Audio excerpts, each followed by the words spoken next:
Hello friends, welcome to kids learning orchard. कैसे हैं आप लोग? आशा करते हैं कि आप लोग सब लोग बहुत अच्छे होंगे, खुश होंगे और अपने घरों में स्वस्थ होंगे। तो चलिए, आज स्टोरी सीरीज में एक हमारे पास नई स्टोरी है। उसका नाम है हैबिट्स डाई हार्ड। इसका मतलब होता है, हैबिट मतलब होता है आदतें, डाई मतलब मरना और हार्ड मतलब मुश्किल। तो हैबिट्स डाई हार्ड का पूरा मतलब हुआ आदतें बहुत मुश्किल से मरती हैं या आदतें बहुत मुश्किल से जाती हैं। मतलब अगर कोई किसी की आदत होती है तो वो बहुत आसानी से नहीं जाती। तो इसी के ऊपर ये एक कहानी है जिसका आज हम लोग ट्रांसलेशन करेंगे, वर्ड टू वर्ड ट्रांसलेट करेंगे उसको, और जो भी यहाँ पर ग्रामर पार्ट होगा उसको भी साथ साथ में एक्सप्लेन करते चलेंगे। तो चलिए स्टार्ट करें। There was a washerman in a town. There was वहां था, अ वॉशरमैन, वॉशरमैन मतलब क्या होता है? धोबी। इन अ टाउन, टाउन मतलब एक शहर में। तो वहां एक शहर में एक धोबी था। He was good at work, मतलब ही वॉज वह था, गुड अच्छा, at the work, at the work मतलब काम में। तो वह अब काम में अच्छा था। But he treated his ass badly, लेकिन वह ट्रीटेड, ट्रीट करना मतलब किसी के संग कुछ व्यवहार करना। तो ट्रीटेड करता था, व्यवहार करता था, हिज एस, अपने एस मतलब होता है गधा, बैडली मतलब गंदा या गलत। तो वह अपने गधे के साथ बुरा व्यवहार करता था। He made it carry, he made it carry, वह करता था इट कैरी, इट मतलब यहां पर क्या हुआ? गधा, मतलब वो करता था, गधा कैरी मतलब होता है उठाना, कैरी हैवी लोड, वो उससे भारी, हैवी मतलब भारी, लोड मतलब भारी सामान। तो वह उस गधे से भारी सामान उठवाता था। But gave nothing to eat, but gave, give मतलब देना, गेव उसका हो गया पास्ट, लेकिन देता था नथिंग, कुछ भी नहीं, टू ईट खाने को, लेकिन उसे खाने को कुछ भी नहीं देता था। मतलब है उससे बहुत भारी भारी सामान तो उठवाता था लेकिन उसको कुछ भी खाने को नहीं देता था। The ass would roam around and eat what ever it could find, मतलब वो जो गधा था वुड रोम अराउंड मतलब चारों तरफ घूमता रहता था, एंड ईट वॉट एवर, और ईट मतलब खाना, ईट वॉट एवर मतलब जो कुछ भी, it could find, could find मतलब जो उसको मिल सकता था, जो उसको मिलता था वो खाता था। वो चारों तरफ घूमता था और जो भी उसको मिलता था वो उसको खा लेता था। एज अ रिजल्ट, परिणाम स्वरूप, एज अ रिजल्ट का मतलब होता है, रिजल्ट मतलब होता है परिणाम, तो एज अ रिजल्ट परिणाम स्वरूप, इट वह, हैड ग्रोन, हैड ग्रोन है यहाँ पर past perfect tense. Past perfect tense का क्या रूल होता है? Had plus past participle of the verb. यहां पर वर्ब क्या प्रयोग हो रहा है? ग्रो, ग्रो का पास्ट पार्टिसिपल है ग्रो, ग्रू और ग्रोन होता है, तो ग्रोन उसका पास्ट पार्टिसिपल है। तो ये हो गया हमारा पास्ट परफेक्ट टेंस। तो हैड ग्रोन वेरी वीक, हो गया था या हो चुका था, वेरी वीक बहुत कमजोर, वीक मतलब होता है कमजोर। तो परिणाम स्वरूप वह बहुत कमजोर हो गया था। Once the washerman was passing through a jungle, एक बार the washerman, Dhobi, was passing through, जा रहा था, was passing जा रहा था, through से मतलब गुजर के, किसी से, a जंगल, जंगल से। तो एक बार धोबी जंगल से गुजर के जा रहा था।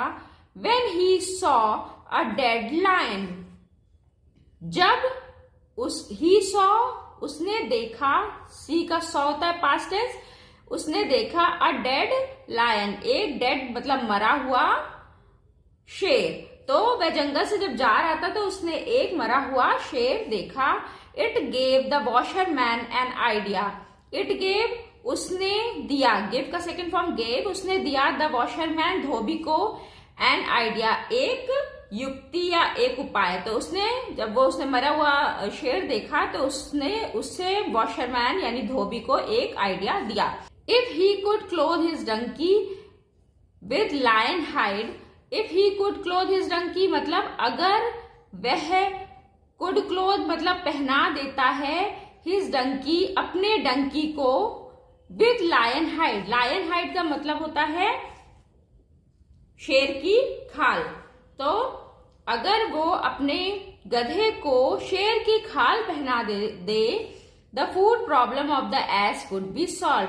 तो द फूड प्रॉब्लम यानी खाने की जो समस्या थी, प्रॉब्लम मतलब होता है समस्या, खाने की समस्या ऑफ द एस गधे के खाने की समस्या वुड बी सॉल्व। सॉल्व मतलब हल हो जाना। तो सॉल्व का मतलब होता है किसी चीज को हल कर देना। तो खाने की समस्या, गधे के खाने की समस्या का हल हो जाएगा। The people would stay away taking it for a lion. The people would stay away मतलब द पीपल मतलब लोग रहेंगे, स्टे अवे का मतलब होता है दूर रहना किसी से, टेकिंग इट उसको लेते हुए फॉर अ लायन यानी शेर के रूप में। तो लोग उससे दूर रहेंगे, उसको शेर समझकर उससे दूर रहेंगे गधे से। अगर उसने सोचा कि अगर एक मरे हुए शेर को देखा और जब उसने देखा कि शेर तो मरा हुआ है तो उसने सोचा इसकी खाल मैं अपने गधे को पहना देता हूं, तो लोगों को लगेगा जैसे जब भी वो खाना खाने कहीं जाएगा, किसी के खेतों में घुसेगा, तो लोग ये सोचेंगे कि शेर है और उससे दूर रहेंगे और उसको भगाने की कोशिश भी नहीं करेंगे। तो उससे इसके गधे की जो खाने की समस्या है वो उसका निराकरण हो जाएगा। He thought that the healthy ass would carry more loads for him. उसने सोचा, he thought, think का सेकंड फॉर्म होता है thought, उसने सोचा that the healthy ass कि the healthy यानी तंदुरुस्त ass गधा would carry ढोएगा, कैरी करना किसी सामान को ढोना, would carry मतलब ढोएगा, more loads ज्यादा वजन, लोड्स मतलब होता है वजन, मोर मतलब ज्यादा, ज्यादा लोड्स फॉर हिम उसके लिए। तो उसने सोचा एक स्वस्थ जो गधा होगा वो उसके लिए ज्यादा वजन ढोएगा। So the washerman skinned the lion, skinned मतलब होता है खाल को उतारना, इसलिए धोबी ने खाल उतारी लायन यानी कि शेर की, and came back with the lion hide, और केम बैक यानी वापस आया, लायन हाइड मतलब शेर की खाल को लेकर। तो उसने धोबी ने शेर की खाल उतारी और शेर की खाल लेकर के वापस आया। Next day after the day's work he put lion hide over his ass. Next day यानी अगले दिन, आफ्टर द डेज वर्क पूरे दिन के काम होने के बाद, आफ्टर मतलब बाद में और डेज मतलब दिन का, यहाँ डेज का मतलब दिन का, ये DAYS वाला डेज नहीं है, यहाँ अपॉस्ट्रोफी S लगा हुआ है।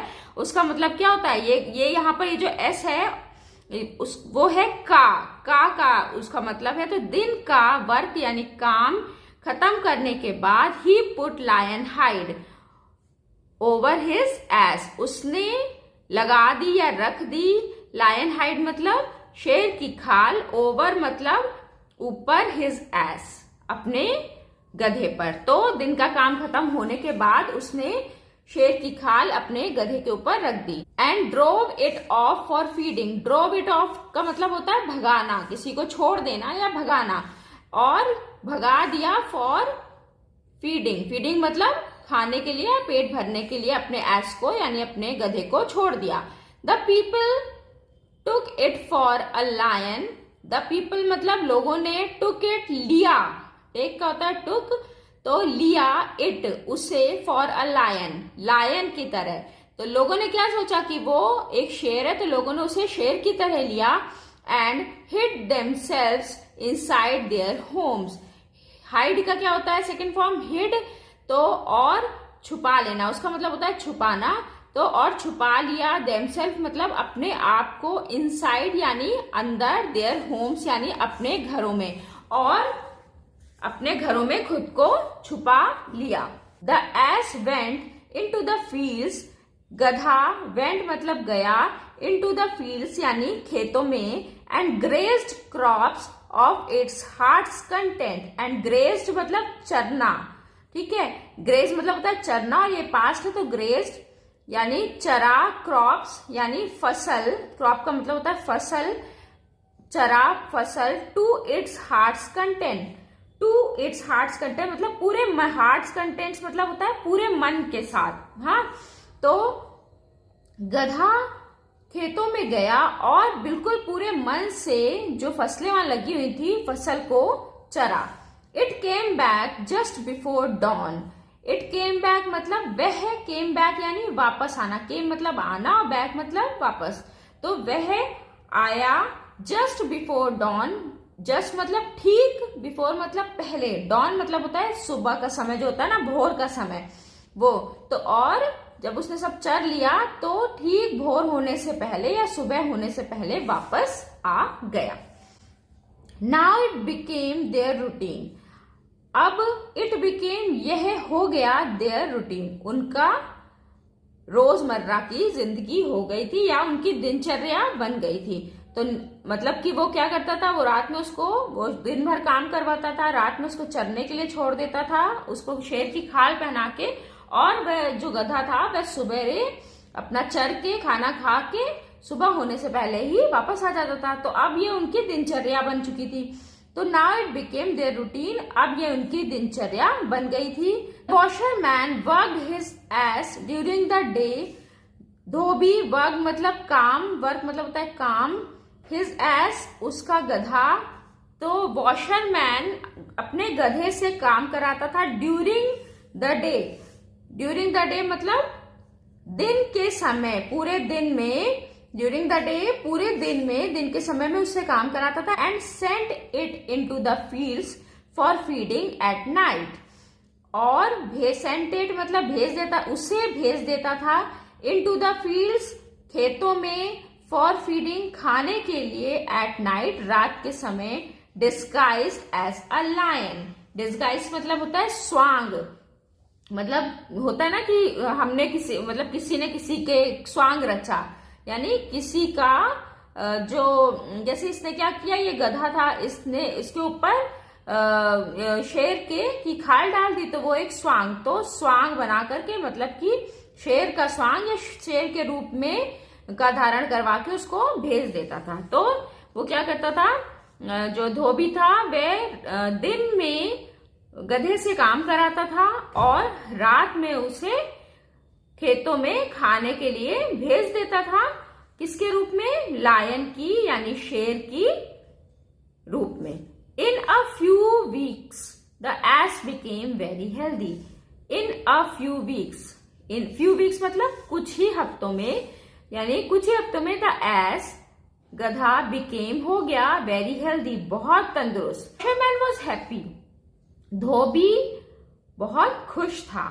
सो वॉज द एस, ऐसे ही, सो वॉज मतलब ऐसे ही गधा भी।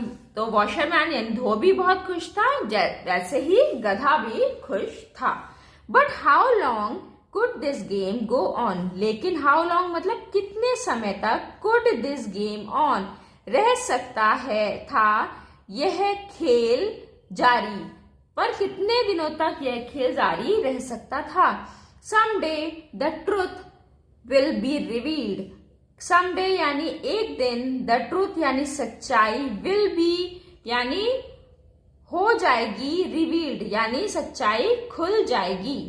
One night the S was grazing. एक दिन, वन नाइट मतलब एक दिन, द एस यानी गधा वॉज ग्रेजिंग, ग्रेज मतलब होता है चरना, तो चर रहा था। द क्रॉप्स फसल, वियरिंग इट्स लायन हाइड पहनकर, इट्स लायन हाइड अपनी शेर की खाल। व्हेन इट हर्ड डंकीज, जब उस इट हर्ड उसने सुना, हाँ, when it heard donkeys braying in the distance. Donkeys braying, donkey मतलब गधे, एस का मतलब, डंकी का मतलब, दोनों का मतलब गधे होता है। ब्रे मतलब जो आवाज गधे निकालते हैं ना, रेखते हैं वो, तो गधों की क्यों निकाल, जो आवाज निकालते हैं उनको क्या बोलते हैं, रेखना। तो जब उसने सुना गधे रेक रहे हैं, इन द डिस्टेंस थोड़ी दूरी पर, तो एक दिन जब गधा, मतलब वो जो गधा था, एक दिन जब गधा क्रॉप्स यानी फसलें चर रहा था अपने शेर की खाल पहन के, तो उसने कहीं दूर पर सुना, क्या सुना कि गधे के रेंकने की आवाज सुनी। It is a habit of the donkeys और एसेस, यह आदत होती है, यह आदत है गधों की। दैट अ ब्रेइंग डंकी, ब्रे का मतलब होता है रेखना, तो ब्रेइंग मतलब रेखता हुआ गधा sets other donkeys to on braying spree, मतलब एक रेखता हुआ गधा, मतलब एक गधा अगर रेखा तो सेट्स अदर डंकी, अन्य जो गधे भी होंगे उनको भी टू ऑन ब्रेइंग स्प्री, मतलब उनको भी रेखने के लिए वो मदद करेंगे। मतलब अगर एक रेखता है तो बाकी जितने गधे आसपास सुन रहे होंगे उसको रेखना, वो सभी साथ में रेखने लगते हैं। स्प्री मतलब होता है उछल कूद करना, मतलब कूदने लगेंगे, रेखने लगेंगे, मतलब अगर एक करेगा तो बाकी सारे भी कूदने लगेंगे और रेखने लगेंगे।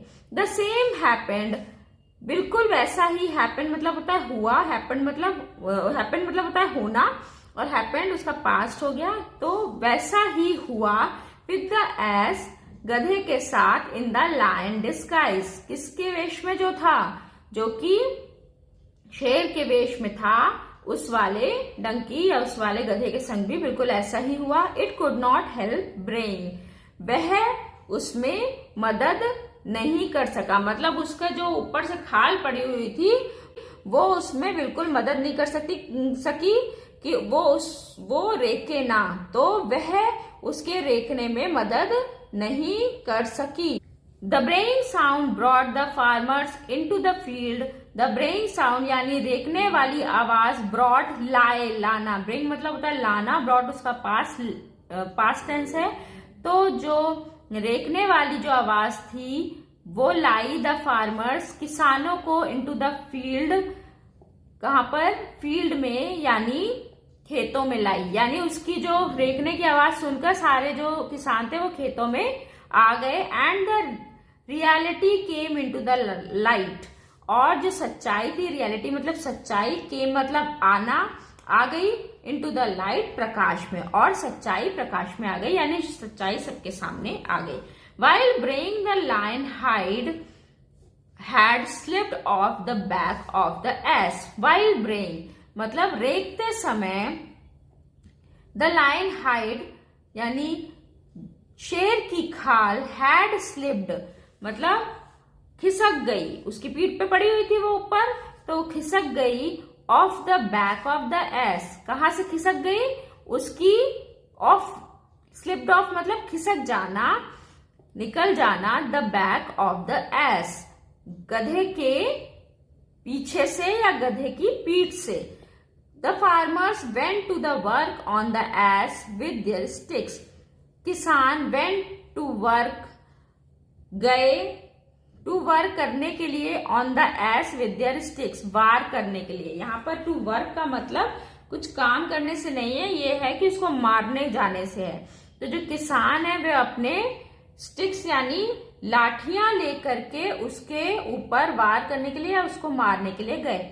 The poor S could not survive, बेचारा गधा, पुअर एस मतलब यहाँ बेचारा गधा, could not survive the beating मतलब नहीं बच सका, द बीटिंग मार से, मतलब वो इतना मारा गया उसको कि वो बच नहीं सका। It collapsed and died, collapse मतलब होता है खत्म हो जाना या मर जाना, वो खत्म हो गया और मर गया।